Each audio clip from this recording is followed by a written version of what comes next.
Davud payg'ambarning 30 ta o'g'li bo'libdi. Bir kuni peshin namoziga odamlar kechki boshlabdi. Davud payg'ambar orqasiga qarasa, o'ng tomonda 15 ta o'g'li, chap tomonida 15 ta o'g'li o'tiribdi ekan.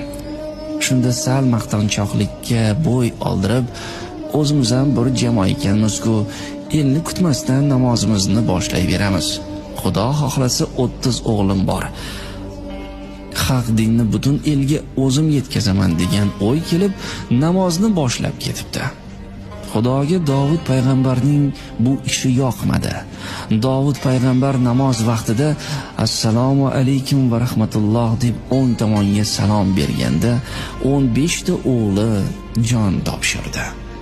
Chap tomonga salom berganda qolgan 15 ta o'g'li bandalikni bajo keltirdi. Xatosini uqqan Davud payg'ambar ko'z yoshlarini daryo qilib Yaratgandan kechirim so'radi. Rahmi cheksiz Alloh 30 ta o'g'lingni qaytarib beraymi yo 30 ni o'rnini bosadigan bitta o'g'il beraymi deb so'radi. Sening amring ikki bo'lmaydi. 30 o'g'limning jonlari jannatda bo'lsin. Menga ularning o'rnini bosadigan bitta o'g'il bersang bas. Aytganing bo'lsin. Lekin bolaning umri qisqa bo'ladi. Men unga faqat 9 yil umr beraman. Mayli. Shunisiga ham shukr deb Davud payg'ambar kelasi yil o'g'il ko'radi. U bolaning ismi Sulaymon edi. Sulaymon ish buyurishga yarab qolgan paytida Davud payg'ambar uning qo'liga qumg'on, yelkasiga sochiq osib, o'g'lim, sen endi bizning uyga kelgan mehmonlarning yoshmi, qariyami, hammasining qo'liga suv quyib turgin. Suvni 3 marta uzib quyasan. 4-marta agar mehmon so'rasa, quyasan. Ota, nega uzib quyishim kerak?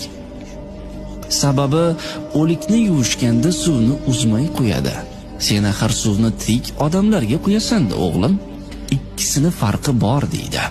Davud payg'ambarga kelgan yosh qarining hammasi suv quyib turgan Sulaymonga yuzga kir, bolam, qo'ling dard ko'rmasin, katta olim bo'lgin, podsho bo'lgin, umring uzoq, rizqing butun bo'lsin deb rahmatlar aytardi.